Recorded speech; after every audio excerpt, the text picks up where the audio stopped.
Dieu aime un cœur joyeux. ariko Imana ikunda umutima unezerewe. Et il dit encore, Imana ikavuga nanone ngo un cœur joyeux, umutima unezerewe c'est un remède ni umuti, à nos problèmes physiques. yaba ari mu bibazo bijyanye n'umubiri wawe, C'est un remède. ni umuti. Est-ce qu'on peut cultiver la joie du Seigneur? Ese umuntu ashobora kwishyiramo umunezero w'umwami? Cultiver.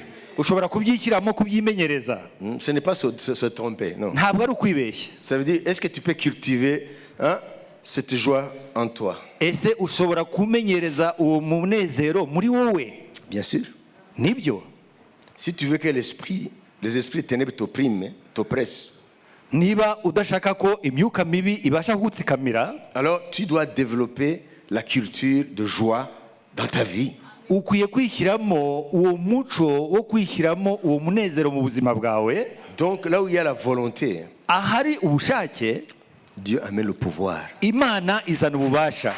Il faut que Dieu voie Rero bisaba ko Imana ibireba ta détermination intérieure. ukuntu wiyemeje mu buryo bw'imbere. Je n'écoute pas mon corps Ntabwo numviye umubiri wanjye, parce que la Bible me dit je ne suis pas dans l'ancienne alliance pour marcher par la vue. ntabwo Par l'essence. kuko Bibiliya yanjye irambwira ngo ntabwo ndi mu isezerano rya kera ryo kugendesha amaso. Je ne sens pas. Vous voyez? Ndimo ndumva gutya na gutya, Je ne sens pas. ndimo ndiyumva cyangwa se siniyumva. Oui, j'ai prié le Seigneur pour qu'il me guérisse. Nasenze Imana kugira ngo ibashe kunkiza, Mais je ne sens pas la guérison venir. ariko ntabwo ndimo kumva ko gukira kwaje. Je n'ai que des douleurs. Ndacyafite ukubabara. Alors si tu es dans cette logique-là, Niba rero uri muri ibyo bitekerezo, toi tu es dans l'ancienne alliance. wowe uri mu isezerano rya kera. La nouvelle alliance dit, Isezerano rishya riravuga ngo nous marchons par la foi tugendesha kwizera, et non par la vue. ntabwo tugendesha amaso areba. Alléluia. Amen. Alléluia. Amen. Alléluia. Amen. Alléluia. Amen. We walk by faith, Tugendesha ukwizera, not by sight. ntabwo ari ibyo tureba. Donc, il faut cultiver un cœur de joie. Rero ukwiye kubyiremamo, kwiremamo uwo muco wo gushyiramo La joie umunezero du muri wo, umunezero w'umwami, Faire taire les sens. ugacecekesha za mvugo ze zose z'umwanzi. Satan est très rusé. Kuko Satani ni umunyaburiganya, Il agit sur nos sens. akunda gukoresha uburyo twe tureba ibintu. Les sens, il faut expliquer les 5 sens. Za sanse eshanu harimo amaso areba, harimo ugutwi Dieu t'a kumva, donné, écoutez. harimo izuru ribasha kumva impumuro. Il t'a donné 5 sens pour vivre dans l'environnement physique. Imana yaduhaye sanse eshanu zo kugira ngo tubashe kuba mu bidukikije. Les yeux pour voir, Hari amaso kugira ngo turebe, les oreilles pour entendre, hari amatwi kugira ngo twumve, la langue pour goûter, hari ururimi kugira ngo tubashe kumva uko ikintu uburyohe, les mains pour toucher. hari amaboko kugira ngo tubashe gukorakora. Amen. C'est combien? Ni zingahe? 5 sens. Ni eshanu. Et l'odorat pour sentir, Harimo na odora kugira ngo ubashe kumva guhumeke, le nez pour sentir. hari izuru kugira ngo ubashe guhumurirwa. Alors les 5 sens, Rero izo sanse eshanu Dieu les a dotés l'homme Imana yazihaye umwana w'umuntu pour qu'il puisse s'adapter à l'environnement dans lequel il a placé. kugira ngo ubashe kumenya ibigukikije uburyo ushobora kubibamo. Alors puisque Dieu est esprit, Rero kubera ko Imana ari umwuka, tu ne peux pas interagir avec lui par les sens physiques. ntabwo rero ushobora gukorana nayo Par les sens physiques. muri izo sanse zose zifatika za kimuntu, Parce que les sens physiques nous connectent au monde visible. kubera ko ziriya sanse zose zishobora kuguhuza gusa n'isi igaragara. Nicho twaziherewe. OK? Alors Dieu est esprit, Imana rero ni umwuka, Satan est esprit, Satani nawe ni umwuka, les démons sont des esprits, abadayimoni nabo ni umwuka, les anges également. n'abamarayika nabo. C'est une réalité invisible mais réelle. Uko ni ukuri kutagaragara ariko Ça veut dire, gufatika. il y a une réalité invisible mais réelle. Rero Un monde invisible mais réel. hariho isi itagaragara ariko y'ukuri. Alors, pour que nous puissions interagir aussi avec ce monde invisible, Rero kugira ngo tubashe gukorana n'iyo si nanone itagaragara, Dieu nous a doté ce que la Bible appelle la foi. Imana rero yaduhaye icyo Bibiliya yita kwizera. Alors, considérez la foi Rero nimufate ukwizera comme le 6e sens. nka sanse ya gatandatu. Quelqu'un qui n'a pas de foi, umuntu rero udafite kwizera donc il n'a pas le sixième sens, ntabwo afite ya sanse ya gatandatu qui est la foi. ariyo kwizera. Alors, la Bible le qualifie d'homme charnel. Iyo rero umuntu Bibiliya imwita umuntu w'umunyamubiri. Vous voyez? Parce qu'il n'a que cinq sens. Kubera ko afite za sanse eshanu gusa zigendanye n'umubiri. Donc la Bible l'appelle l'homme charnel. Iyo rero Bibiliya yita uwo muntu rero umunyamubiri. Umuntu wa kamere. L'homme charnel. Umuntu wa kamere. Alors, la Bible dit, Bibiliya iravuga ngo nous les enfants de Dieu, twebwe abana b'Imana, Dieu nous a dotés du sixième sens. Imana yaduhaye sanse ya gatandatu. Alléluia. Amen. Alléluia. Amen. Pour que nous marchions Kugira ngo tubashe kugenda, avec le Seigneur, kugira ngo tubashe kugenda n'umwami, qui est esprit, kandi uwo mwami akaba ari umwuka, et vivre les réalités spirituelles, quoique invisibles, kandi tukabaho mu biribyo bigaragara by'umwuka nubwo bitagaragara. donc le sixième sens, la foi, Rero iyo sanse ya gatandatu ariyo kwizera, c'est ce que l'enfant de Dieu a nicyo umwana w'Imana afite, que les autres n'ont pas. icyo umwana w'Imana afite abandi ntabwo bagifite. C'est pourquoi lorsque nous parlons des choses de l'esprit, Niyo mpamvu iyo tuvuga ku bintu bijyanye n'umwuka, les gens du monde croient qu'on est malade, qu'on est fou. abantu b'isi batekereza yuko turwaye cyangwa se turi abasazi. Par exemple, ici nous venons de danser pour le Seigneur. Urugero nk'ubu ngubu tumaze kubyinira umwami. Quelqu'un qui n'a que les cinq sens, Umuntu usanzwe ufite gusa ya masanse agaragara y'umubiri, et il se met là. kandi akaba ari hariya Il nous hirya, voit danser pour le Seigneur. hanyuma akabona uburyo turi kubyinira umwami, Il va balayer l'assemblée de son regard, arahita areba iteraniro ryose n'amaso ye, mais il danse pour qui? hanyuma ahita yibaza ngo ese barimo barabyinira nde? Vous voyez? Murabibona? Donc il va dire, mais ils sont fous ces gens. Arahita avuga ati aba bantu ni abasazi. Parce que nous avons un sens qu'il n'a pas. Kubera ko twebwe dufite sanse yowe adafite. Par la foi, Binyuze mu kwizera nous savons que le Seigneur est ici. turabizi yuko umwami ari hano. C'est pourquoi la Bible dit, Niyo mpamvu Bibiliya ivuga ngo celui qui s'approche de Dieu umuntu wese wegera Imana doit croire que Dieu existe akwiye kwizera ko Imana iriho, et qu'il est le rémunérateur de ceux qui le cherchent. kandi iyo Mana ikagororera abayishaka. Et je pense que, Kandi ndizera ko, peut-être je peux me tromper, wenda nshobora kwibeshya, ceux qui sont dans les églises, abantu bari mu matorero qui ne vivent pas devant le Seigneur ce qu'il était censé vivre, batabaho imbere y'Imana nk'uko bakagombye kubaho, peut-être qu'ils wenda n'ont pas appris à exercer le sixième sens. wenda ntibigeze babaho mu gutoza iriya sanse ya gatandatu. Alors ils regardent charnellement comme ceux qui ne croient pas. Ubu rero bahita barebera muri kamere abantu batizera. Oui. Murabibona? Un enfant de Dieu né de nouveau, Ariko umwana w'Imana wavutse ubwa kabiri, qui ne développe pas son sixième sens, udakuza iyo sanse ya gatandatu yo kwizera, c'est-à-dire la foi, ukwizera, alors il finit à ne pas être différent nawe arangiza nta gutandukana, des hommes charnels. nta tandukaniro riri hagati ye na bariya abantu ba kamere. Parce qu'il ne voit que ce que tout le monde voit. Kubera ko areba n'ubundi ibyo abandi bose bareba, Et cela affecte kandi ibyo bikagira ingaruka l'attente de notre Seigneur par rapport à la raison de notre rédemption. ukwitega k'umwami ugereranyije no gucungurwa kwacu. Murabibona? Donc, celui qui n'a pas développé le sixième sens, Umuntu utaragize yishyira muri we uko gutuma iyo sanse ya gatandatu ikomeza kujya mbere, il ne saura jamais pourquoi le Seigneur l'a racheté.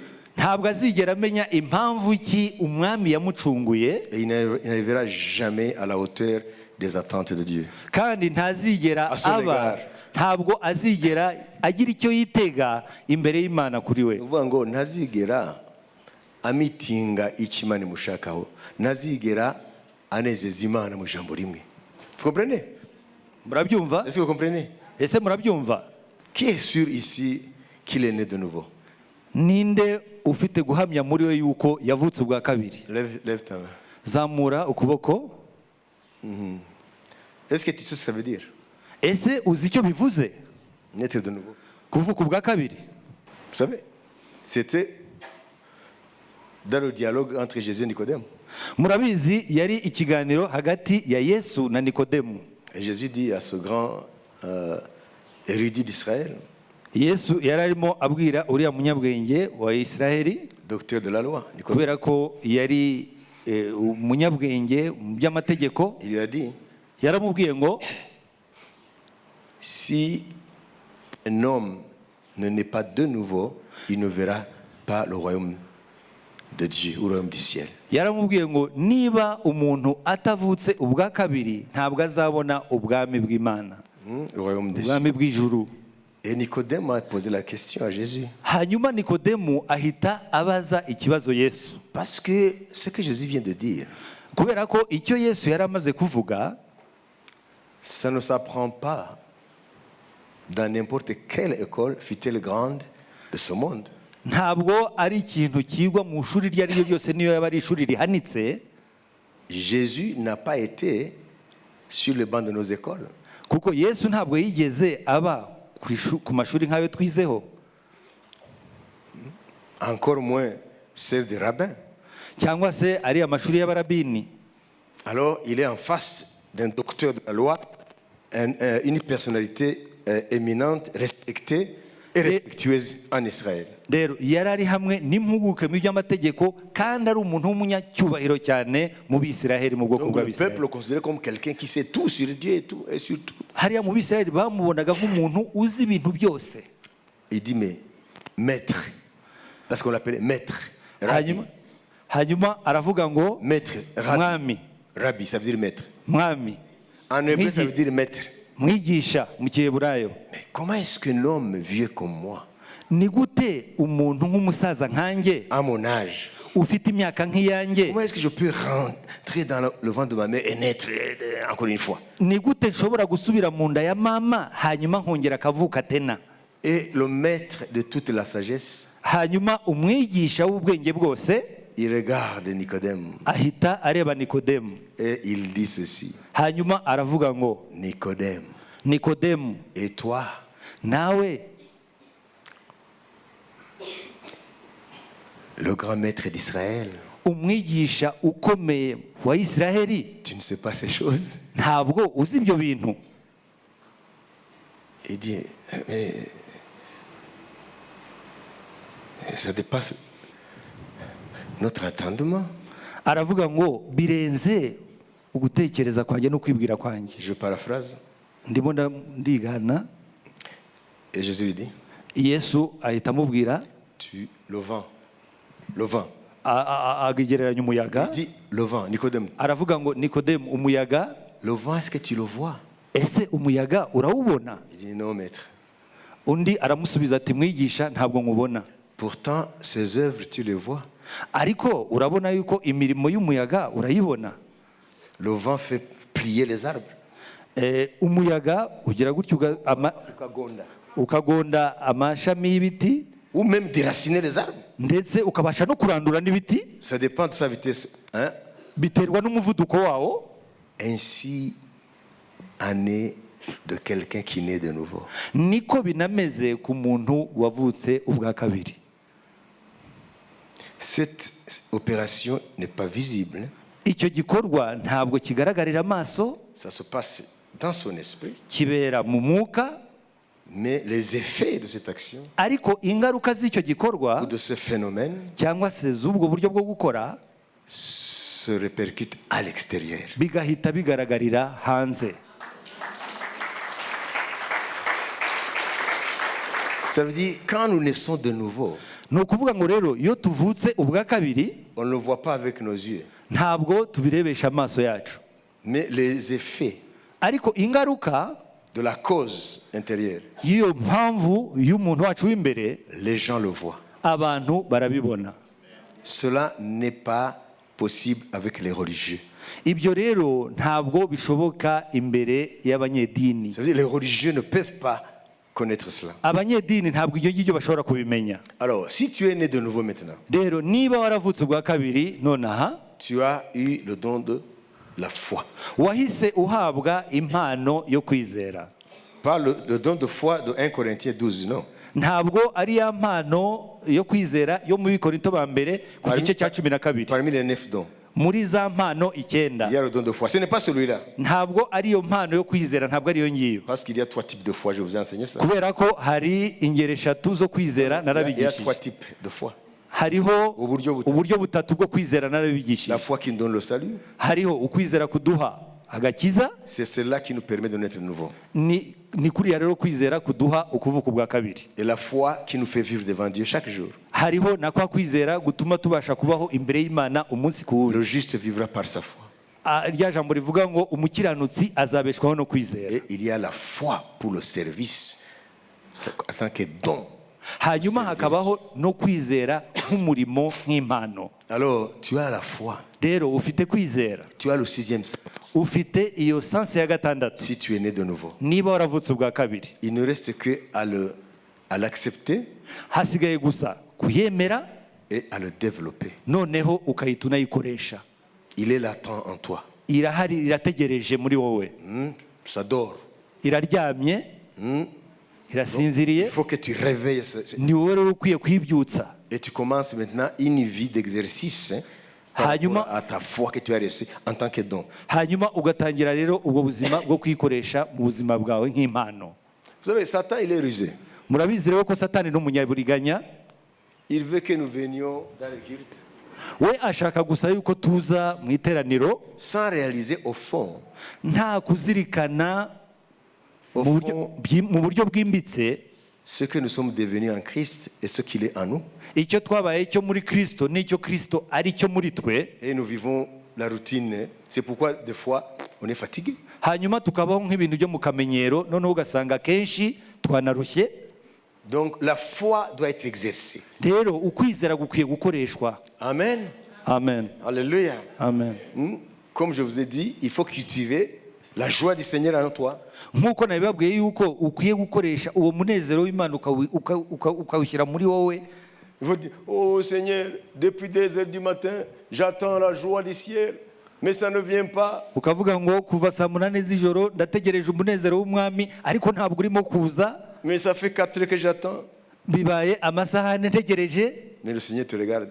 hanyuma umwami akakureba Il dit, akavuga ngo mais c'est en toi. akavuga ngo ni muri wowe. Alors il faut réveiller cette joie. ni wowe rero ukwiye gukangura uwo munezero. Christ en nous, Kristo muri twe c'est la joie, ni umunezero, l'espérance. ibyiringiro, Amen. De la gloire. ibyiringiro by'ubwiza. Ça veut dire, Christ s'il est en toi, ni ukuvuga ngo rero Kristo niba ari muri wowe c'est la joie. ni umunezero. Galates 5, 22. Abagalatiya ibice 5 ku murongo wa 22. Les 9 fruits de l'esprit. za mbuto 9 z'umwuka Il y a aussi la joie dedans. harimo n'umunezero, N'est-ce pas? sibyo? Alors tu l'attends d'où? ese utegereje uwo munezero hehe? Amen. Hein? Est-ce que vous me suivez? ese murimo murankurikira? Qu'est-ce que ça veut dire ce que David a dit dans Psaume 103? ese bivuze iki icyo Dawidi yavuze muri Zaburi y'103? Mon âme bénit l'Éternel yavuze ngo mutima wanjye himbaza et Uwiteka, n'oublie aucun de ses bienfaits. ntibagirwe ibyiza byose yagukoreye. Celui qui pardonne tous tes péchés niwe ubabarira ibyaha byawe byose et guérit toutes tes maladies. hanyuma agakiza n'indwara zawe zose. Il est en train de s'adresser à qui? ese Dawidi yari arimo abwira nde? En train de s'adresser à son âme. yari arimo abwira umutima we. Mon âme bénit l'Éternel. yaravuga ati mutima wanjye himbaza Uwiteka. Il rappelle à son âme les bienfaits du Seigneur. yari arimo yibutsa umutima we ukugira neza Ubugingo kw'Imana. bwe. yari arimo yibutsa ubugingo bwe ineza Imana yamugiriye. En fait, l'âme, c'est notre personnalité. ubugingo bwacu nibwo twebwe nyine. Alléluia. Alors, on peut se demander, mais qu'est-ce qui n'allait pas chez David? ushobora rero kwibaza ati ese ni iki kitagendaga kuri Dawidi? Admettons que c'était le matin où il se réveille. reka dutekereze ko wenda yuko hari mu gitondo Il se réveille, arabyutse, mais il sent en lui que, contrairement à ses habitudes, hanyuma akiyumva muri we nk'uko yari asanzwe amenyereye. il se réveille en chantant pour Dieu. akumva abyuka Ça veut dire aririmba. chaque jour dans ses habitudes, il se réveillait avec des chants de louange envers son Dieu. We rero mu kamenyero ke buri gitondo yabyukaga azamura icyubahiro cy'Imana aririmbira Imana. Alors peut-être que ce matin-là, en lui, il n'était pas motivé. Hanyuma birashoboka rero ko icyo gihe rimwe mu gitondo yumvaga atari gusunikwa nuko kuririmba. Peut-être qu'il était attaqué. Birashoboka ko yari yatewe. Il était entouré de problèmes, même de risques de mort. Yarazungurutswe n'ibibazo bitandukanye harimo ndetse no kuba yapfa. Je suis en train de m'imaginer moi. Ngewe ndimo nabitekereza nkanjye. Pourquoi David a été obligé de dire mon âme bénis l'Éternel? Ndimo nabyibaza ati kubera iki Dawidi yavuze ati bugingo bwanjye himbaza Uwiteka. Ça veut dire que quelque chose n'allait pas. Ni ukuvuga ngo hari ikintu kitagendaga. Ça veut dire que son âme ne voulait pas se réjouir. Ni ukuvuga ngo ubugingo bwe ntabwo bwashakaga kwishima. Alors, connaissant Dieu ariko we nk'umuntu wari uzi Imana et connaissant les stratagèmes de l'ennemi, kandi akaba azi amayeri yose y'umwanzi, alors il a dit mon âme, il a pris l'autorité sur son âme. yahise rero afata ubutware ku bugingo bwe aravuga ngo bugingo bwanjye. Nous avons l'habitude de prendre l'autorité sur les autres. Twebwe rero tugira akamenyero ahubwo ko gushaka gufata ubutware ku bandi. Mais on ne réalise pas que la première chose à faire, c'est de prendre l'autorité sur soi-même. Ariko ntitumenye yuko ikintu cya mbere dukwiye gukora ni ugufata ubutware kuri twebwe ubwacu. Alors il a dit le problème ce n'est pas à l'extérieur de moi.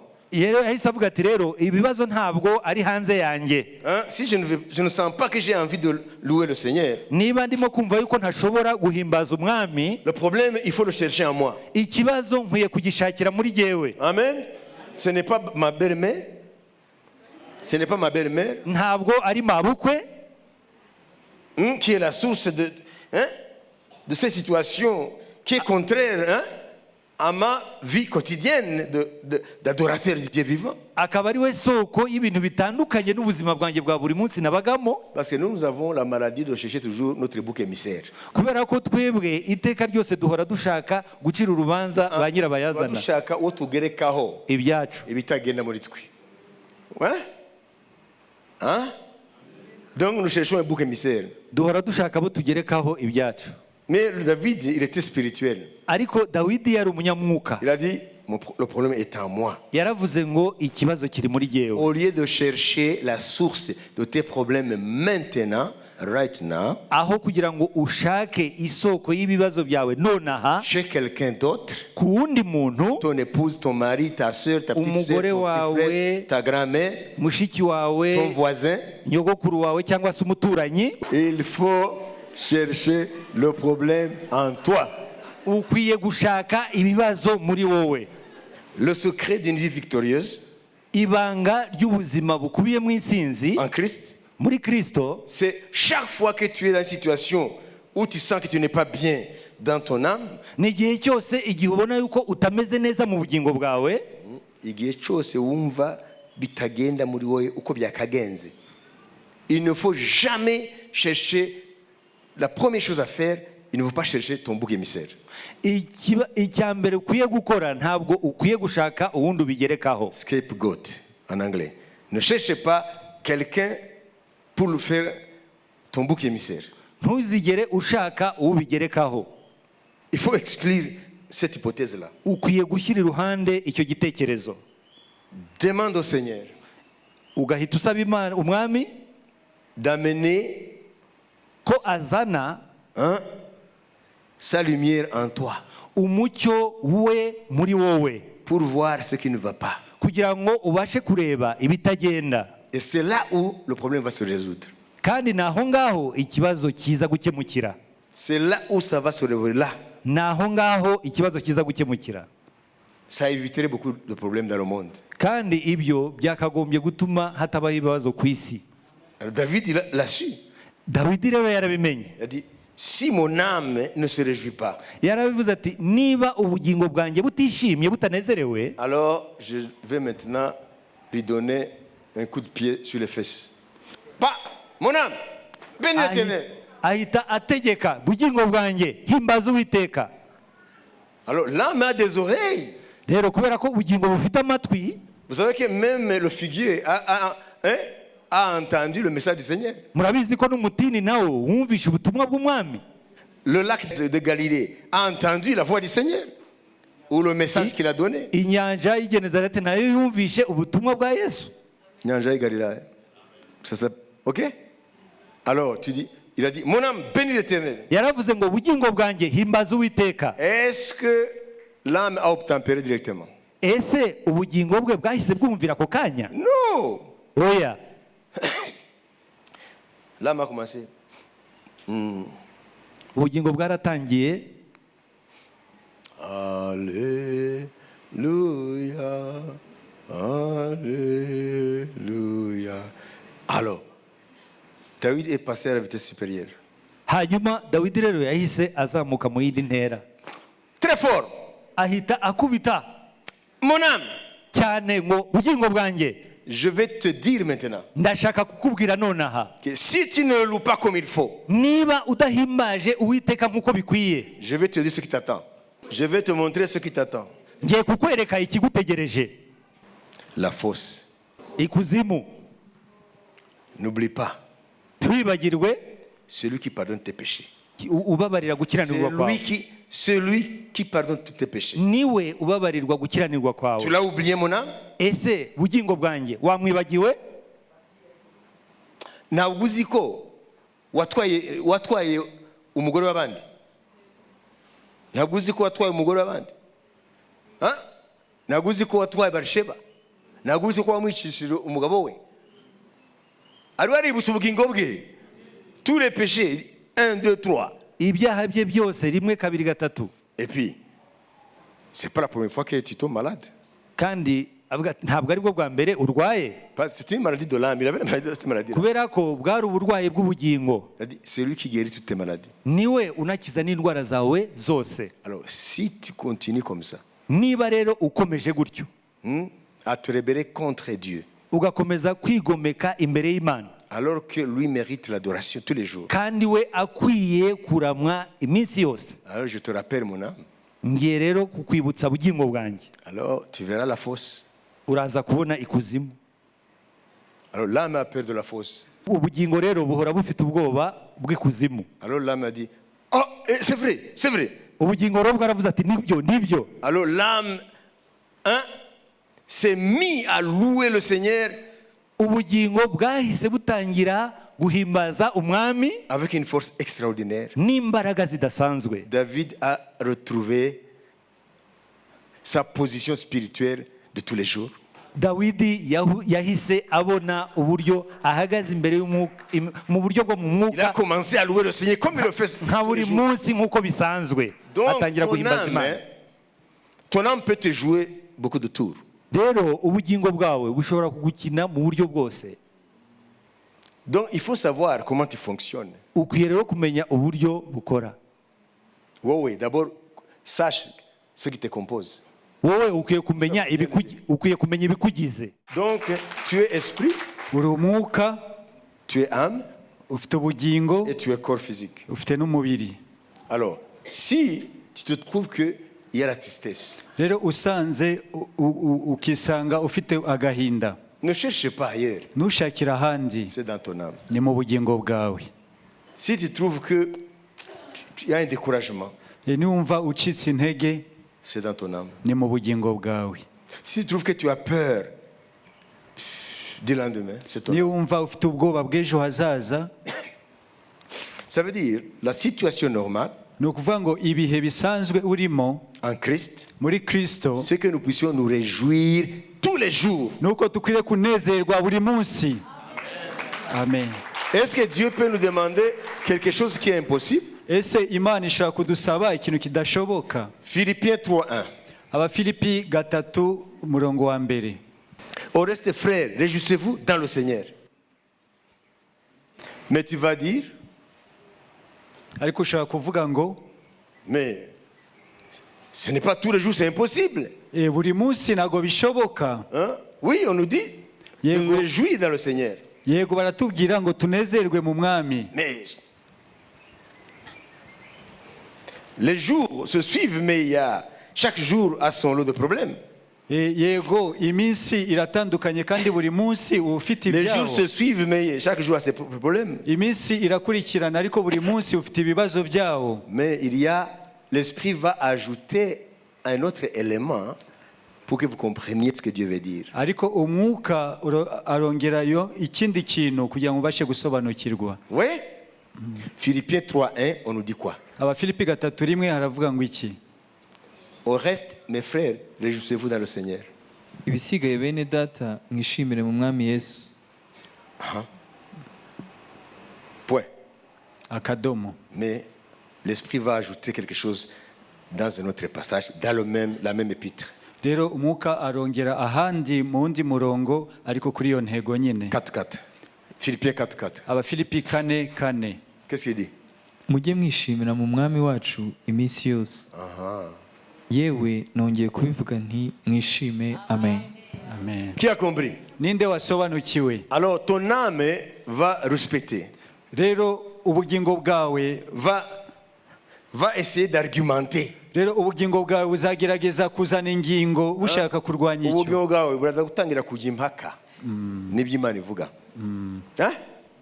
We mbere ubugingo bwawe Abafilipi 3:1 ubugingo bwawe nta mpaka bwazanye.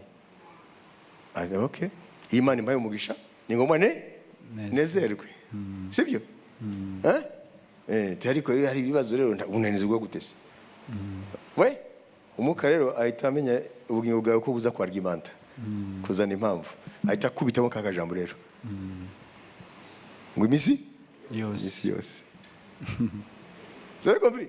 Amen. Alors ton âme va commencer à argumenter. Rero ubugingo bwawe buratangira kuburana. Mais Seigneur, Mwami, comment est-ce possible ese ni gute bishoboka que quelqu'un se réjouisse tous les jours, ko umuntu anezerwa buri munsi 365 jours, sans enlever aucun? nta munsi n'umwe ukuwemo? 365 jours. Iminsi 365 niyo minsi y'umwaka. Comment est-ce que chaque jour, ni gute buri munsi? au moins si tu disais, essayez de vous réjouir au moins un quart de l'année. Wenda yuvuga ngo nibura umuntu yishime 1/4 cy'umwaka. Les 3/4 sont des problèmes, des aléas de la vie. Ibindi 3/4 bikaba ari bya bibazo bitungurana mu buzima bw'abantu. L'âme argumente. Ubugingo buraburana. Mais la parole de Dieu, c'est ce qu'elle dit. Ariko nicyo ijambo ry'Imana rivuga. Elle dit ce qu'elle dit. Ijambo ry'Imana rivuga icyo rivuze. Dieu ne t'imposera jamais quelque chose que tu ne peux pas supporter. Imana nishaka kugutegeka ikintu udashobora gukora. Dieu sait que en Jésus, Imana irabizi ko muri Yesu il y a assez de force hari imbaraga zihagije pour que quelqu'un qui est en Christ se réjouisse tous les jours. kugira ngo umuntu uri muri Kristo anezerwe buri munsi. Et celui qui a le canal de Dieu pour que ces paroles soient écrites ici. Kandi umuyoboro Imana yanyuzemo kugira ngo yandike aya magambo. L'apôtre Paul, Intumwa Paulo, considérez sa vie. murebe ubuzima bwe. Il était en prison Yabaga muri gereza dans la ville de Philippe. mu mujyi wa Filipo. Il était battu Yarakubiswe avec Silas. hamwe na Basila. Mais même le sang était en train de couler. N'amaraso ari gutemba. Dans cette situation, Muri ibyo bihe la Bible nous dit, Bibiliya iratubwira ngo jusque dans la nuit, minuit, kugeza nijoro saa 6 z'ijoro il louait le Seigneur. bararamyaga Imana.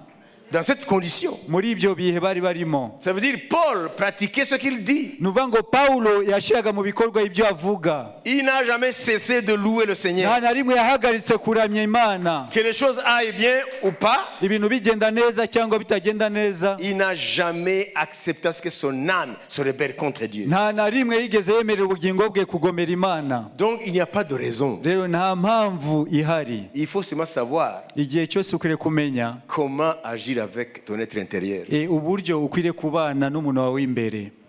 Amen. Alléluia. Amen. En cet instant même, Muri uyu mwanya des gens qui n'ont pas en eux la liberté de se réjouir dans le Seigneur, abantu badafite umudendezo wo kunezerwa mu mwami, alors cessez de chercher des problèmes ailleurs. mureke gushaka ibibazo ahandi. C'est en toi. Ni muri wowe. Parle à ton âme.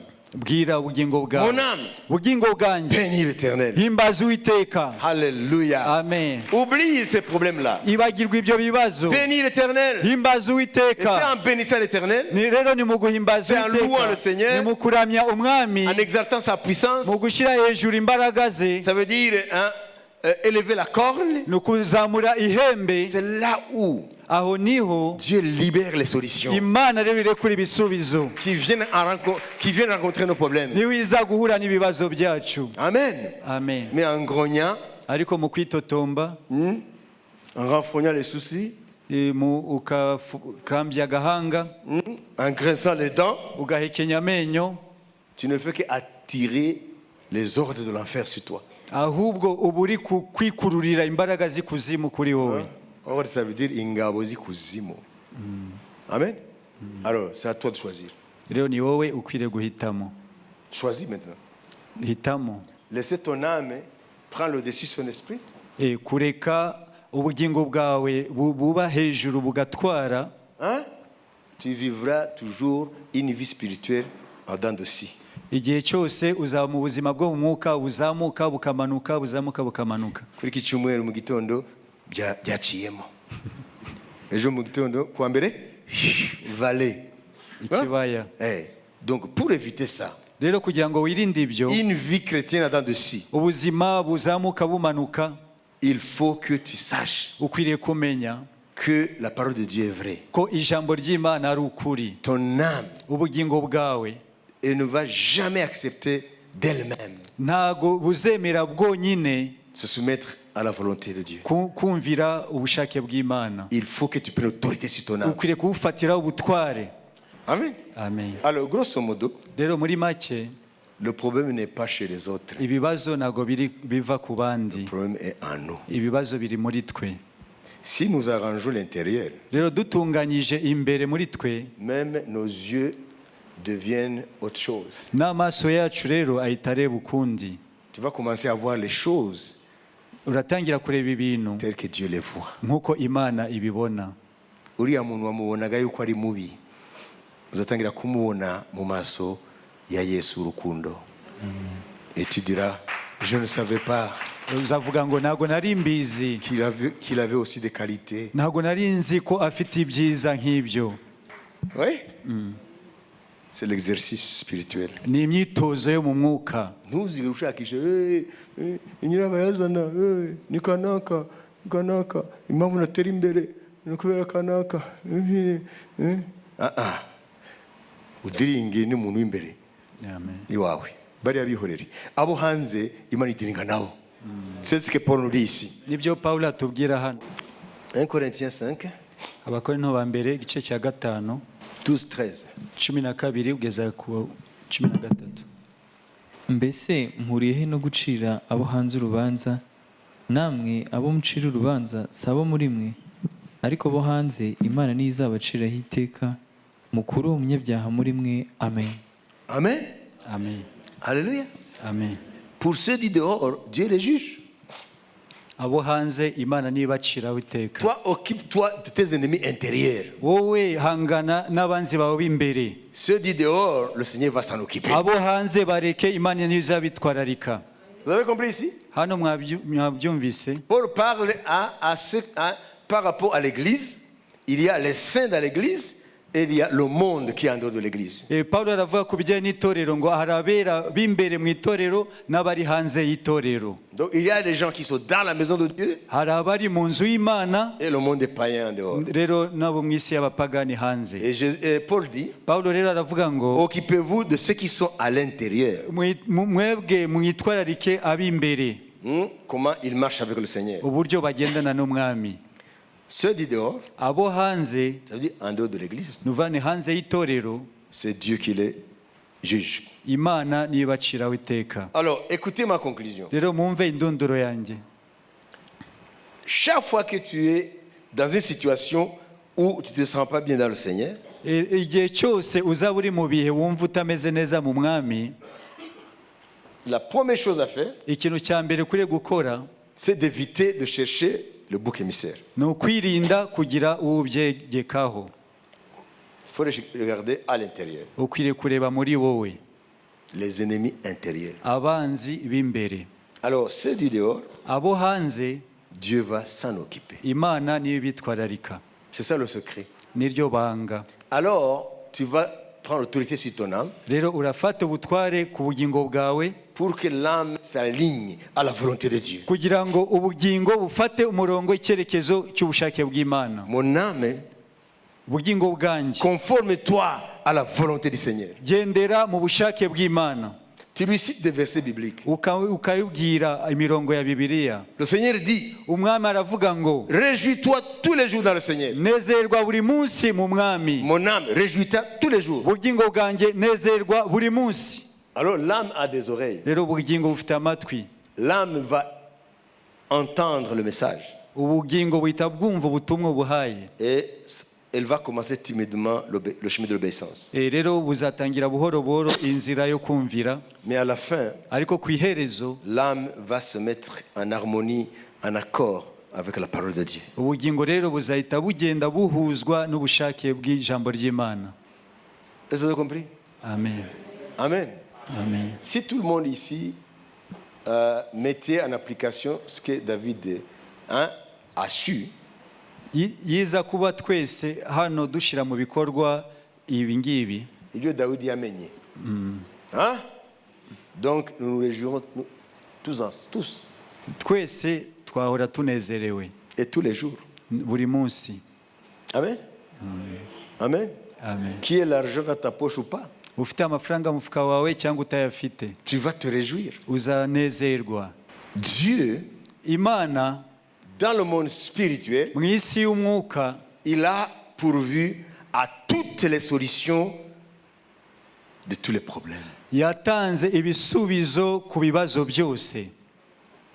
Si Dieu est omniscient, Niba Imana izi byose, ça veut dire qu'il connaît la fin de chaque chose avant que la chose commence. ni ukuvuga ngo imenya iherezo rya buri kintu cyose mbere yuko gitangira. Dis Amen. Amen. Dis Amen. Amen. Alléluia. Amen. Hein? Dis à ton âme, mon âme, réjouis-toi dans le Seigneur. Gira ubugingo bwawe ngo nezerwa mu mwami. Amen. Mais il faut le dire avec conviction. Ukwiriye kubyatura bihamanya n'umutima wawe. Hein? David a été convaincu Dawidi we yarahamanyije n'umutima we que son âme, ko ubugingo bwe c'est elle qui est malade. nibwo burwaye. Amen. Vous connaissez ce qu'on appelle la mélancolie? Donc il y a rien qui te réjouit. Ni nko kugira umunabi, nta kintu C'est kikunezeza. comme l'apathie. Hein? Imbere nta, tu vois? Ukumva umutima wawe Alors, ntabwo si on wishimye. est dans une situation de mélancolie, Rero igihe uri muri ibyo bihe wumva nta kintu kikunezeza, ufite umunabi, c'est ton corps qui est malade. ese ni umubiri wawe uba urwaye? Non, si tu vas chez le médecin, Ugiye kwa muganga mais négatif. baragupima bagasanga nta burwayi ufite. Hein? Donc ce n'est pas quelque chose d'ordre physiologique. Ni ukuvuga ngo ntabwo ari uburwayi bwo mu mubiri. Non, où est le problème? Rero ikibazo kiba kirihe? La Bible dit, c'est dans ton homme intérieur, Bibiliya iravuga ngo ni mu muntu wawe w'imbere, inabim, umuntu w'imbere, dans la partie précisément de l'âme. mu gice cy'ubugingo. Amen. Amen. Alors, suivez-moi. Munkurikire. Dieu étant omniscient, Imana kuko izi byose a pourvu yateganyije byose, des solutions yatanze ibisubizo à tous les problèmes que l'homme va rencontrer dans sa ku vie. bibazo byose umuntu azahura nabyo mu buzima bwe. Ça veut dire Dieu connaissait le problème avant qu'il vienne. Ni ukuvuga ngo Imana imenya ibibazo mbere y'uko biba. Alors Dieu ne peut pas seulement connaître les problèmes Rero Imana ntabwo yamenya gusa ibibazo, et ne pas prévoir les solutions. rero niba yarateganyije ibisubizo. Si Dieu est omniscient, qui croit ici que Dieu est omniscient? Ninde wizera ko Imana izi byose?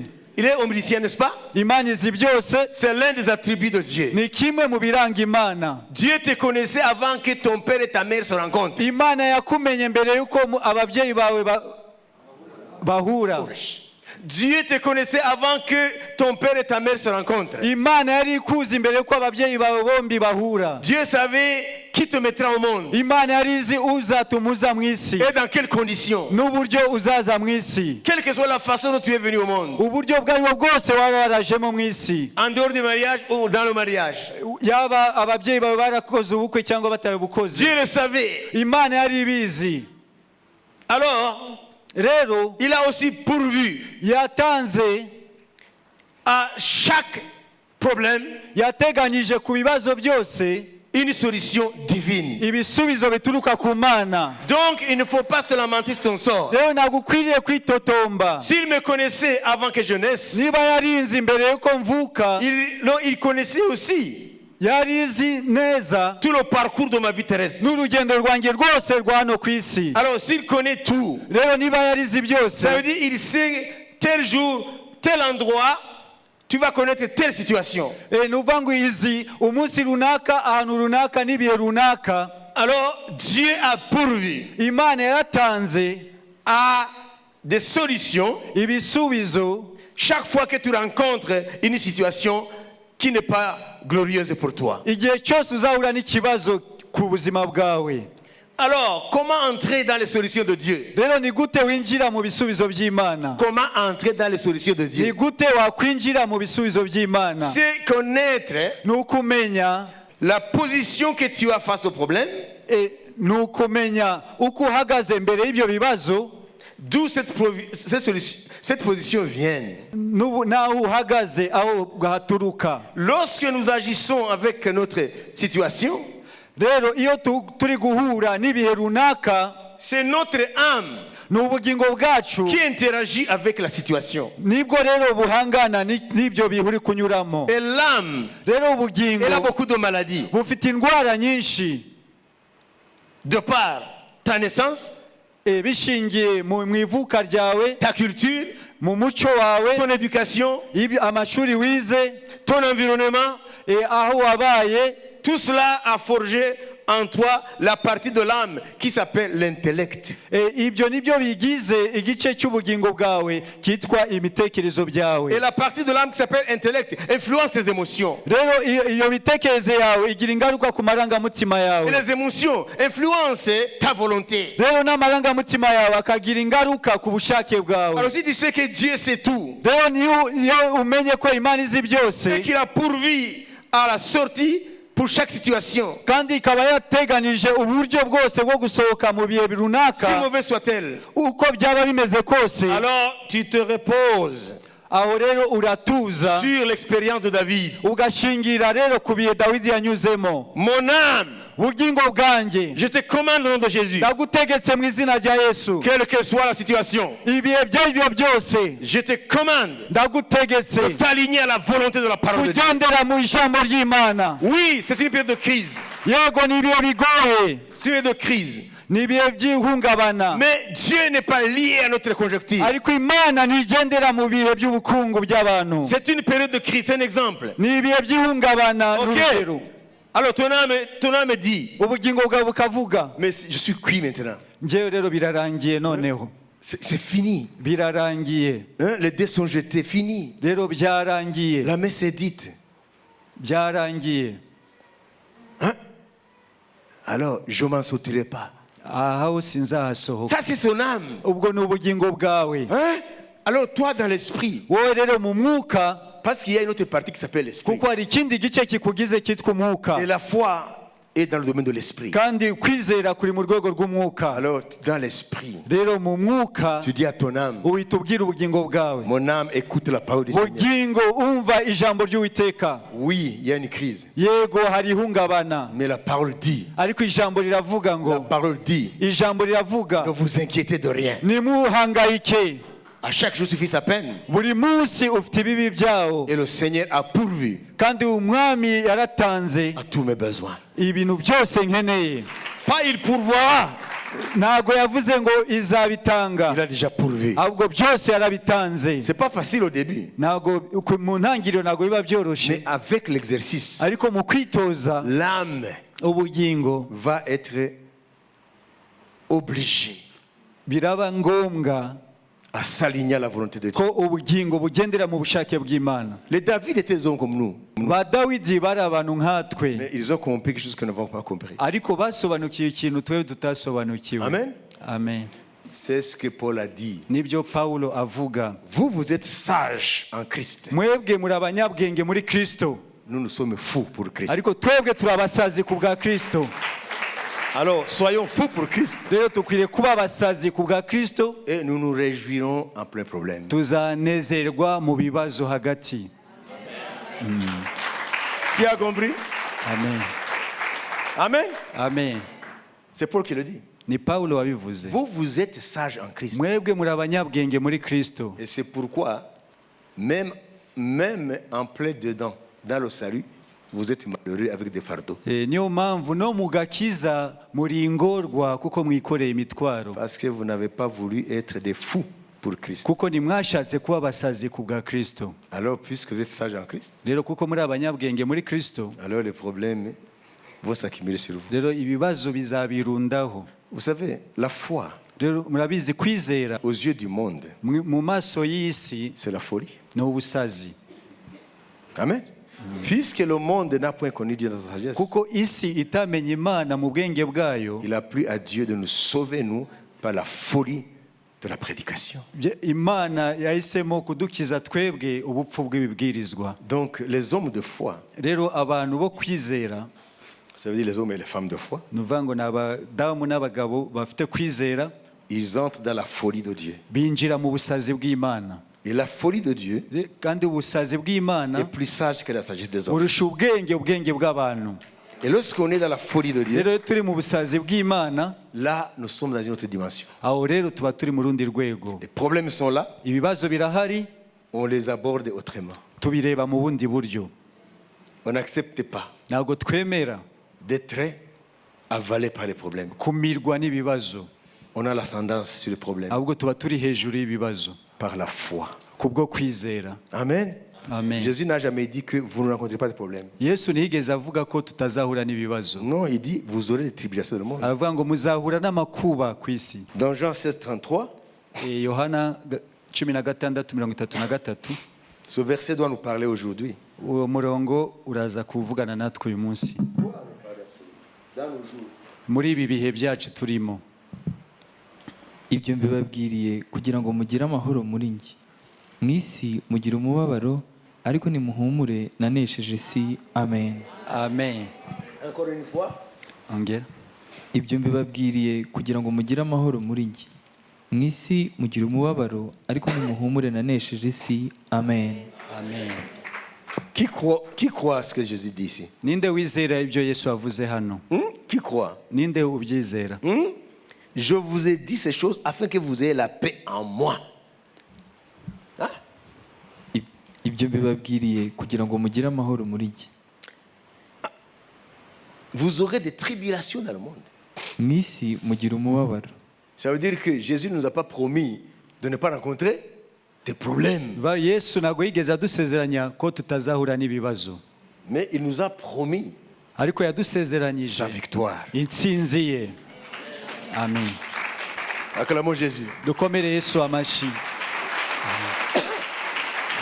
Vous aurez des tribulations dans le monde.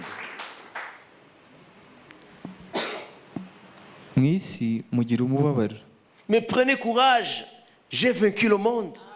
ariko nimuhumure, nanesheje isi. Amen. Donc les problèmes font partie de la vie. Ni ukuvuga ngo ibibazo ni kimwe mu bigize ubuzima, Tu ne peux jamais échapper. nta hantu wabihungira. Mais Jésus nous promet la victoire face aux problèmes. Ariko Yesu adusezeranya intsinzi imbere y'ibibazo. Alléluia. Amen. Tu es composé d'esprit, Ugizwe n'umwuka, d'âme ubugingo et du corps. n'umubiri. Dans l'ordre divin avant la chute, Urwego uko ibintu bipanze mbere y'uko umwana w'umuntu agwa, l'esprit était le maître. umwuka niwe wari uganje, L'esprit était le boss. umwuka niwe wari umuyobozi, Et l'âme était soumise à l'esprit. rero ubugingo bwari munsi y'ubutware bw'umwuka, Et le corps était soumis à l'âme. rero n'umubiri ukaba munsi y'ubutware Et quand le bw'ubugingo. péché est entré dans le jardin d'Éden, Rero icyaha cyinjiye muri Edeni, l'ordre s'est renversé. rero byahise bicurama. Celui qui était serviteur de tout, uwari imbata ya de tous les deux, uwari imbata wa byombi il a détrôné il a détrôné les deux. rero yahise avana ku ngoma byombi. Alors le corps a été le maître. rero umubiri niwo wahise utwara. Alors l'âme est entrée dans les filets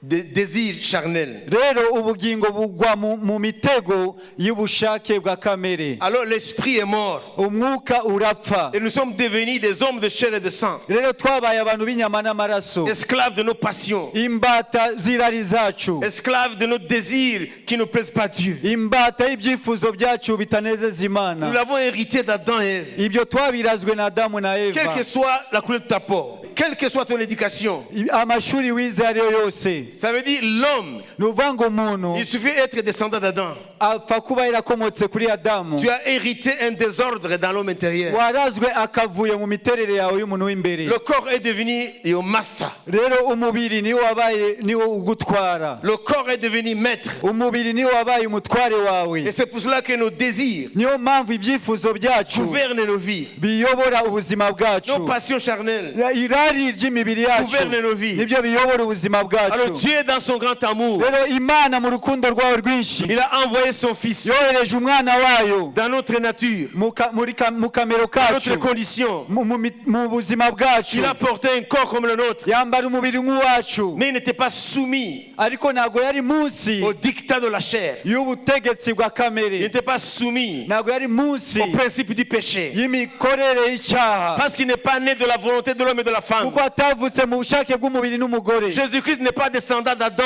Yesu Kristo ntabwo yakomotse kuri Adamu Ève. na Eva. Autrement, il aurait les problèmes comme nous. atari ibyo yari kugira ibibazo kimwe natwe. Jésus est né Yesu yaravutse par la vertu du Saint-Esprit. avutse mu buryo bw'umwuka wera. Il était Dieu dans la chair. yari Imana mu mubiri. Voilà pourquoi Paul dira, niyo mpamvu Pawulo avuga le ngo mystère de la piété est grand. ubwiru bw'Imana burakomeye. Dieu est manifesté dans la chair. Imana kwerekanwa yambaye umubiri. Alléluia. Amen. Alléluia. Amen. Manifesté dans la chair. ikagaragara mu mubiri. Déclaré juste par l'Esprit. ikahamirizwa umukiranutsi mu mubiri. Annoncé dans les nations. ikamamazwa mu mahanga. Vu dans le monde. ikabonwa mu isi. Élevé dans la gloire. akazamurwa mu bwiza. C'est l'homme Jésus. niwo muntu Yesu. Il a terrassé niwe wakubise hasi les forces du péché dans son corps. imbaraga z'icyaha mu Et mubiri lorsque we. l'homme est en Christ, niba umuntu ari muri si Kristo, quelqu'un est en Christ, niba umuntu ari muri Kristo, Dieu rétablit Imana iragarura l'ordre qui était avant le péché.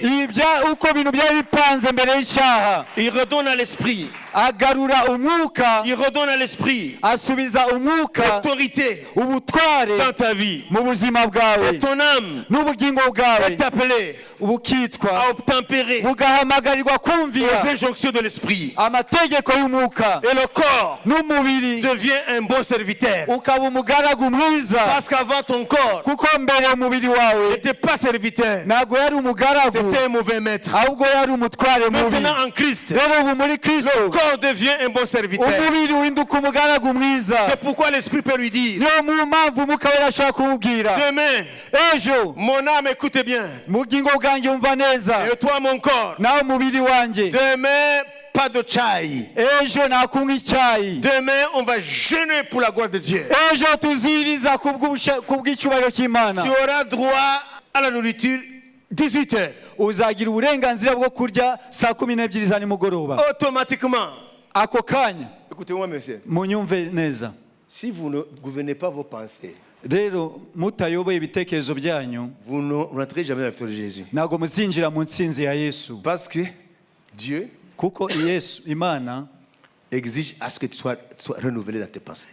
itegeka ko uhinduka mu bitekerezo byawe. Suis maintenant ce que j'ai dit, l'esprit va te renouveler. kurikira ibyo ndi kuvuga, umwuka wera arahindura ibitekerezo Et byawe. dans 3 minutes, nous allons prendre autorité sur nos âmes. mu N'est-ce pas? minota itatu turahita dufata ubutware ku bugingo bwacu. Alléluia. Amen. Il faut comprendre les deux âges. rero ukwiriye gusobanukirwa ibyo bihe bibiri, L'âge d'avant la chute ibihe bya mbere yo kugwa et l'âge après la chute. n'ibihe bya nyuma yo kugwa. Comment l'homme était avant la chute. Uburyo umwana w'umuntu yari ameze mbere yo kugwa. L'esprit était maître en lui. Umwuka niwo wari ubutware muri we, Par la communion avec le Créateur. mu busabane n'umuremyi we. Et l'âme était soumise à l'esprit. Ubugingo nabwo bugatwarwa Et n'umwuka, le corps était le serviteur. umubiri rero ukaba umugaragu. Avec le péché, Rero icyaha kije un désordre s'est installé. hahise habamo akavuyo. Le corps a pris le dessus. Rero umubiri wahise utwara, Le corps est devenu maître. umubiri rero uhita uba umutware. Voilà pourquoi aujourd'hui, Niyo mpamvu muri iki gihe quand tu ouvres Internet, iyo ugiye kuri interinete 90% 90% ce sont des péchés d'immoralité. ni ibyaha by'urukozasoni. C'est le corps qui est exhibé en tant que chose. Ni umubiri niwo ushyirwa hejuru nk'ikintu. Vous comprenez? Vous comprenez? Hein? Sur Internet. Kuri interinete Hein? Ibintu byiganje kuri Internet biri mu mubiri. Parce que l'homme est devenu esclave du corps. kuko umwana w'umuntu yabaye imbata y'umubiri, L'esprit est mort. umwuka warapfuye, Et l'âme, ubugingo elle vit dans des troubles permanents. buhora mu guhungabana igihe cyose. Alors Jésus est venu Rero Yesu yaje dans notre propre corps. yambaye umubiri nk'uwacu, Il est venu yaje rétablir kugira ngo asubize ce que Satan a détruit. asubize ku murongo ibyo Satani yasenye. Il est venu remettre à l'honneur Yaje kugira ngo asubize ku murongo ton esprit. umwuka asubire mu mwanya L'homme we. normal en Christ, Umuntu muzima muri Kristo, l'esprit est maître. umwuka niwe Et ubuyoboye, l'âme est soumise à l'esprit. ubugingo bukagendera munsi y'ubutware Et bw'umwuka, le corps n'umubiri est dirigé par ces deux-là. ukayoborwa n'ibyo byombi. Alléluia. Amen. Et le corps va dire, demain, je ne veux pas manger. Umubiri rero ukavuga ngo ejo ntago nzarya, Demain, je ne veux pas manger. ejo ntago nzarya. Le corps est en train de s'adresser à l'âme. Umubiri rero aho uri kubwira ubugingo. Ok, j'accepte que demain ce soit un culte, parce que le jeûne c'est le culte pour le Seigneur, n'est-ce pas? Le jeûne. Quand nous jeûnons. Yego ndabyemera ko Non, non, la Bible dit que lorsque nous jeûnons, nous rendons à Dieu un culte. rero Bibiliya iravuga ngo iyo twirije tuba turi guha Imana ishimwe. Amen. Ni uburyo bwo gusenga bwo Hallelujah. kuramya Imana. Mais quand tu lis Acte 13, quand tu lis Acte 13, Iyo usomye ibyakozwe n'intumwa 13, le leadership était dans le jeûne et la prière en rendant à Dieu le culte. C'est-à-dire en jeûnant et en priant, il rendait à Dieu son culte. abayobozi b'itorero bari mu masengesho, Abakuru b'itorero. abakuru b'itorero bari mu masengesho baha Imana icyubahiro, biriza baha Imana icyubahiro. Vous comprenez? Amen. Hein? Hein? Alors, toi, tu dis à ton âme, ça veut dire ton esprit. Wowe rero ukabwira ubugingo bwawe. Non, non, tu es un chrétien, hein, chez qui Jésus a rétabli l'ordre. Uri umukristo, Yesu yasubije ibintu ku murongo uko bikurikirana. L'esprit est redevenu maître, Umwuka ubu niwe utwara, l'âme est soumise, ubugingo buri munsi y'ubutware et le corps est bw'umwuka, serviteur. n'umubiri ni umugaragu. Alors l'esprit dit, Rero umwuka akavuga, demain, toi corps écoute, ejo wowe mubiri umva, tu ne manges pas. ntabwo uzarya. Kuko kiriya cyayi n'iriya mineke ntabwo ugaburira roho n'ubugingo, ugaburira Umubiri. umubiri. Ok. Demain, il n'y a pas de chai. Ejo nta kunywa icyayi, Demain, pas de gikoma. ejo nta kunywa igikoma 18h, kugeza saa 12 full stop. karangiza. Le corps va dire, oui monsieur. Rero umubiri avuga ngo yego, Non, le corps va commencer à ntabwo régimber. ako kanya utangira Le corps va commencer à régimber. aho rero umubiri utangira guhangana. Oui, je veux bien que 18h. Est-ce que vraiment, avant d'aller à l'église pour rencontrer les autres et rendre le culte à notre Dieu, il dit aussi à notre Dieu. Yaravuga ngo nibyo ndabyumva, mbere yuko njya ku rusengero kugira ngo mpure n'abandi kugira ngo duhe Imana icyubahiro hamwe n'abandi. Mais quand même, Ariko tu vois, urabona, il faut que tu prennes un peu de force rero ukwiriye pour arriver même à l'église. kugira ngo ugere ku rusengero ukeneye ikintu kigutera imbaraga. Au moins, tu vas prendre une petite quantité de lait. Nibura unywe amata makeya. Mais Dieu ne sera pas lésé. Imana aho nta kintu byayitera, nta kibazo. Et toi, si tu ne sais pas Wowe rero niba utabizi d'où vient ce dialogue, aho icyo kiganiro cyakomotse, tu vas accepter. urahita ubyemera. Et là, tu attristes l'esprit. aho ngaho rero ubabaza umwuka wera. Donc le corps Rero umubiri ne sera jamais d'accord directement avec les principes spirituels. ntago uzemeranya ako kanya n'amahame y'umwuka. Le corps sait que, umubiri urabizi neza ko fais comme ça son corps, kora ku mubiri fais wawe, comme ça ton corps, tunga urutoki mubiri wawe, que je me mette ici pour que tout le monde voit. Nari inyuma. Fais comme ça ton corps. tunga urutoki ku mubiri wawe ukozeho urutoki. Ton corps Umubiri wawe sait pertinemment uzi neza qui n'héritera pas le royaume de Dieu. kutazaragwa ubwami bwo mu ijuru. C'est pourquoi Niyo mpamvu quand l'esprit et l'âme commencent à converser sur les choses du royaume de Dieu, iyo umwuka n'ubugingo butangiye kuganira ku bijyanye n'iby'ubwami bw'Imana, le corps umubiri grince les dents. wita uhekenya amenyo, Parce qu'il sait que ce n'est pas à lui. kuko uzi ko atari ibyayo, Parce que son corps ira dans la terre. kuko uyu mubiri uzasubira mu butaka. Donc il est terrestre. Ni uwo ku isi, ni uwo ku butaka. Il aime les choses de la terre. Ukunda ibyo ku Il isi, s'affectionne aux choses terrestres. kuko ukunda iby'isi. Lorsque nous sommes en Christ, alors, Rero iyo turi muri Kristo, l'esprit prend autorité, umwuka ufata ubutware, l'âme obéit, ubugingo bukumvira, et exige au corps ugategeka umubiri ce que l'esprit veut. ibyo umwuka ashaka. C'est ça la victoire. Aho niho intsinzi C'est ibiri. ça la signification de ce verset. Nibwo busobanuro bw'uyu murongo. Nous aurons des tribulations. Tuzahura n'amakuba, Il y aura des problèmes hazaba ibibazo dans la vie. mu buzima, C'est normal. birumvikana. Mais au milieu du problème, Ariko muri ibyo bibazo, dans n'importe quelle situation, muri ibyo bibazo, Jésus promet Yesu arasezeranya sa victoire. intsinzi ye. Il a vaincu Yaranesheje dans la chair, mu mubiri, il a vaincu son monde, yaranesheje isi, il a vaincu le prince de ce monde. yanesheje umutware w'isi. Alors il veut nous entraîner dans le cortège de sa victoire. Arashaka rero kutwinjiza muri urwo rugendo rw'intsinzi ye. Alors tu dois comprendre Aho rero niyo que usobanukirwa ça ne va pas de soi. ko bitizana Tu dois gusa. commencer à exercer ta volonté Ukwiriye gutangira rero kwitoza ubushake bwawe, pour que l'esprit prenne autorité kugira ngo umwuka afate ubutware sur l'âme ku bugingo, et que ton corps maze umubiri wawe cesse d'être à la manette. rero ureke kuyobora, Que ton corps lâche le volant. umubiri urekure ubuyobozi, Que l'esprit prenne le volant. umwuka aba ari we ufata ubuyobozi. Alléluia. Amen, Alléluia. amen. Je vais terminer par autre chose. Vous savez que la Bible ne laisse rien de côté dans ce que l'homme doit savoir sur cette discipline de l'esprit. Murabizi ko Bibiliya ivuga byose ku bijyanye n'iyo myitozo yo mu mwuka. Paul dit, Pawulo aravuga ngo même les besoins légitimes n'ibyo twemerewe, de notre corps, ibyo umubiri wacu wemerewe, il dit, lorsque vous vous décidez de prendre tel moment pour Dieu, iyo mufashe icyemezo cyo gufata ibihe runaka ku bw'icyubahiro cy'Imana, même les besoins légitimes du corps doivent s'arrêter. n'ibyo umubiri wemerewe bikwiriye guhagarara, Pour vaquer kugira ngo utange umwanya à ce qu'on s'est décidé de faire devant Dieu. ku byo wafatiye icyemezo imbere y'Imana. Alors, toi qui es esclave maintenant, Rero wowe uri mu bubata, des pensées immorales, ibitekerezo bihumanye, by'ubusambanyi, ibitekerezo by'ubusambanyi, des pensées de ténèbres. ibitekerezo by'umwijima. Alors, maintenant, Rero nonaha tu vas saisir l'autorité uraza gufata ubutware par ton esprit mu mwuka wawe, sur ton âme ku bugingo bwawe, et l'âme sur le corps. noneho n'ubugingo ku mubiri. Alors, tu vas commencer à être un être spirituel. Rero urahita utangira kuba umunyamwuka. Alors, c'est ça le problème. Ngo abanyamwuka. Abanyamwuka ni bande? Les gens ne savent pas ce qu'ils disent.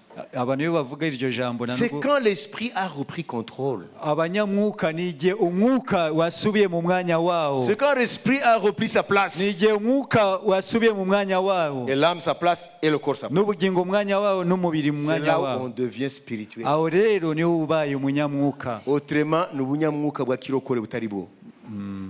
Abarokore bazi ko ubunyamwuka ngo ni ukuvuga mu ndimi no guhanura. Non, c'est pas ça. Ntabwo ari ibyo. C'est l'ordre rétabli niyo gahunda iba isubiye ku murongo Amen. Dans notre vie. mu buzima bwacu. Je marche maintenant. Ubu rero ndagenda. Ce n'est plus mon corps qui dirige. Ntabwo ari umubiri wanjye ukiyobora, Ce n'est plus mon âme qui dirige. ntabwo ari ubugingo bwanjye bukiyobora, C'est mon esprit qui ahubwo ni dirige. umwuka wanjye uyobora.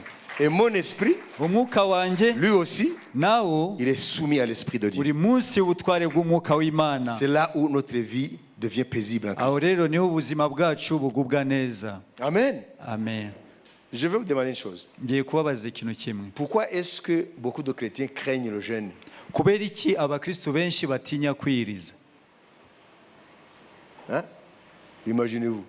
Mubitekereze. Pourquoi? Kubera iki? Hein?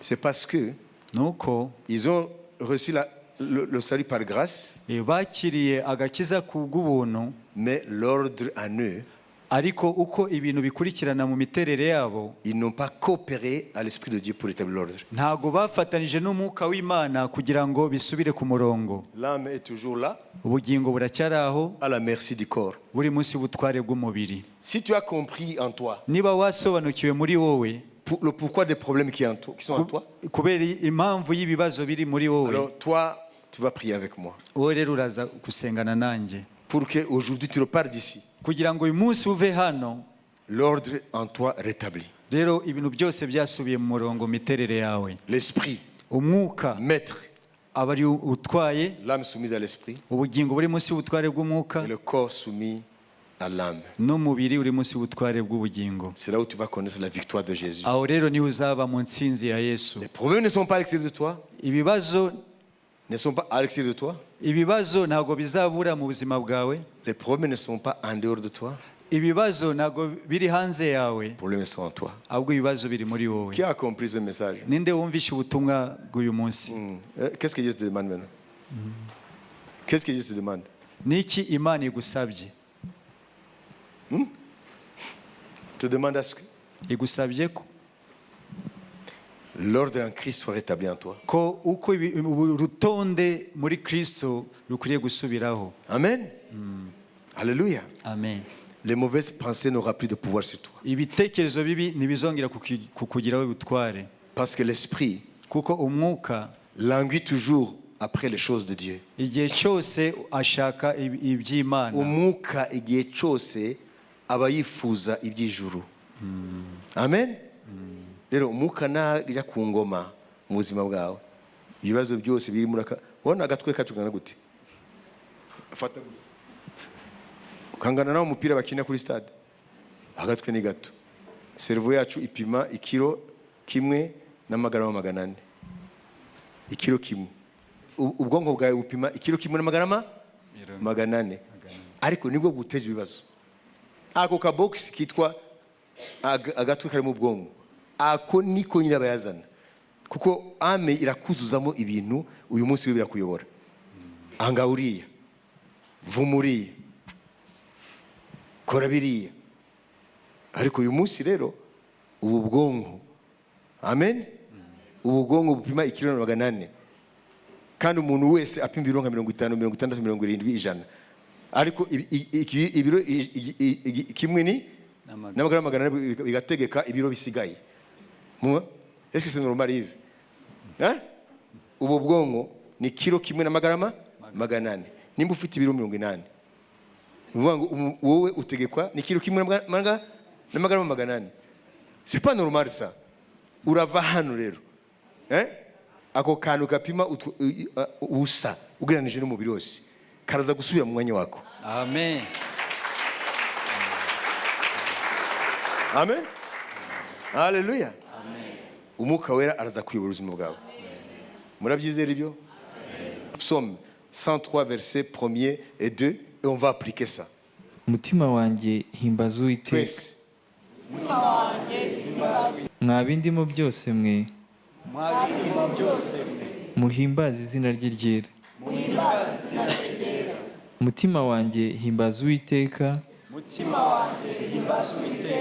ntiwibagirwe ibyiza yakugiriye byose. Mube muri hano ari byiza Imana yaba yaragize mu buzima bwanyu. Amen. Uraza kwibutsa ubugingo bwawe. Niwe ubabarira ibyo wakiraniwe byose. niwe ubabarira ibyo wakiraniwe byose, agakiza indwara zawe zose. agakira indwara zawe, umurongo wa gatatu. Amen. Oya ntiturarangiza. agacungura ubugingo bwawe agacungura ubugingo bwawe ngo butajya muri rwa rwobo, ngo butajya muri rwa rwobo, akakwambika imbabazi no kugirirwa neza nk'ikamba. akakwambika imbabazi no kugirirwa neza nk'ikamba.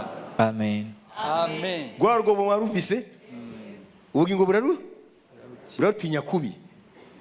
Ni nk'umwana atinya imbwa none ukavuga ati nongera kurira iraza. Ntabwo nongera mama. N'ubugingo bwawe bivuga ati rwa rwobo. Ndemeye ngo Imana ishaka ko dukora iki? Ukuri ko ubugingo bumeze. None haguruka rero uyu mwanya kwa ordre y'Imana ibere taburi muri wowe. Nous allons prier. Lèvons-nous maintenant. Reka duhaguruke tugiye gusenga. Alléluia. Amen. Alléluia. Amen. Si tu veux être libre Niba ushaka kuba umudendezo en Christ, muri Kristo, tu vas prendre l'autorité. uraza gufata ubutware. Alléluia. Amen. Alors, 1, 2, 3. Rimwe kabiri gatatu. Prie comme David. Reka dusenge nka Dawidi. Prie comme David. Senga nka Dawidi. Prends autorité sur son âme. Fata ubutware ku bugingo bwawe. Mon âme, Bugingo bwanjye, bénis l'Éternel. himbaza Uwiteka. Adresse-toi à ton âme. Bwira ubugingo bwawe. Parle à ton âme, parle à ton âme. Bwira ubugingo bwawe. Adresse-toi à ton âme. Bwira ubugingo bwawe. Rappelle à ton âme les bienfaits de l'Éternel. Ibutsa ubugingo bwawe ineza y'Uwiteka. L'œuvre que Jésus a accomplie à la croix. Umurimo Yesu yakoze ku musaraba. Seigneur Dieu, Mwami Imana, dans le nom de mu Jésus, izina rya Yesu, nous venons devant ta présence tuje imbere yawe pour te demander l'autorité kugira ngo tugusabe ubutware dans notre vie, mu buzima bwacu, pour que nous marchions dans ta victoire, kugira ngo tugendere mu nsinzi yawe, que nous soyons plus esclaves de nos sens, kugira ngo tudakomeza kuba imbata y'ibitugize, que nous soyons plus esclaves de la chair, tutongera kuba imbata ya kamere, pour que nous soyons plus esclaves des convoitises de la chair, kugira ngo tutakomeza kuba imbata y'irari ry'umubiri, mais que notre vie soit dirigée par ton esprit, ahubwo mu buzima bwacu buyoborwe n'umwuka à wawe, travers notre esprit. binyuze mu mwuka wacu. Aujourd'hui, Uyu munsi nous voulons la liberté glorieuse des enfants de Dieu. turashaka umudendezo w'abana b'Imana. Maintenant, mon frère, ma soeur, lève tes mains. Dore muvandimwe mwene data, zamura ibiganza byawe. Tu as déjà pris autorité sur ton âme. Wamaze gufata ubutware ku bugingo bwawe. Alors maintenant, ma prière pour toi, Rero isengesho ryanjye kuri wowe c'est pour que Jésus ni ukugira ngo Yesu investisse ton esprit agendere umwuka wawe, et lui donne le pouvoir amuhe ubutware de dominer dans ta vie. zo kuganza mu buzima bwawe. Au nom de Jésus, Mu izina rya Yesu, toi qui as prié wowe wasenze pour que l'ordre interne de ta kugira vie ngo imiterere y'ubuzima bwawe soit restauré. isubire ku murongo. Dans le nom de Jésus, Mu izina rya Yesu, Saint-Esprit, Mwuka wera, donne la puissance, ha imbaraga, donne le pouvoir même, ha ubushobozi, donne l'autorité ha ubutware, à tous les esprits qui sont ici, imyuka yose iri hano, dans ces corps qui sont là. muri iyi mibiri iri hano. Au nom de Jésus, Mu izina rya Yesu, mon frère, muvandimwe, reçois maintenant akira la nonaha force du Seigneur Jésus imbaraga z'umwami Yesu qui t'aidera à zizagufasha ce que ton esprit soit le maître, kugira ngo umwuka wawe ugire ubutware, que tu ne sois plus esclave de la chair. utazongera kuba imbata ya kamere. Au nom de Jésus, Mu izina rya Yesu, que la puissance de l'Esprit de Dieu imbaraga z'umwuka w'Imana descende sur toi zikumanukire, et t'investisse de l'autorité de Dieu. ziguhe ubushobozi À bw'Imana. partir d'aujourd'hui, Uhereye uyu munsi tu ne seras plus esclave de ta chair. ntabwo uzongera kuba imbata y'umubiri wawe, Tu seras esclave de l'Esprit de ahubwo Jésus. uzaba imbata y'umwuka wa Kristo. C'est l'Esprit qui va conduire ta vie. Umwuka niwe uzayobora ubuzima bwawe. Brise tous les liens charnés de ta vie. ndasenye ingoyi zose za kamere muri wowe, Je brise tous les chaînes. ndaciye iminyururu, Je brise toutes les chaînes de la chair. ndaciye iminyururu yose ya kamere. Au nom de Jésus, Mu izina rya Yesu, ton corps lâche. uwo mubiri urakure, Que l'âme soit libre ubugingo gira umudendezo par rapport à ton corps. ku bijyanye n'umubiri wawe, Et que ton esprit umwuka wawe soit libre ugira umudendezo par rapport à ton âme. ku bijyanye n'ubugingo Dans le bwawe. nom de Jésus. Mu izina rya Yesu.